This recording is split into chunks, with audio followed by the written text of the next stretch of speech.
తెలవారుజాముల్లో వెంకటరమణ తండ్రి సుప్రభాతము చేసెను సిరులే రమణ.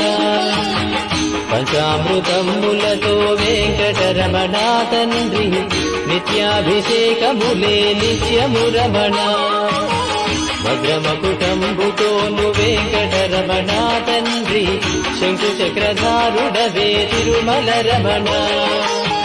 మూడు నామాలతోను వెంకటరమణ తండ్రి ముల్లోకములు ఏడడి మూర్తి విరమణ.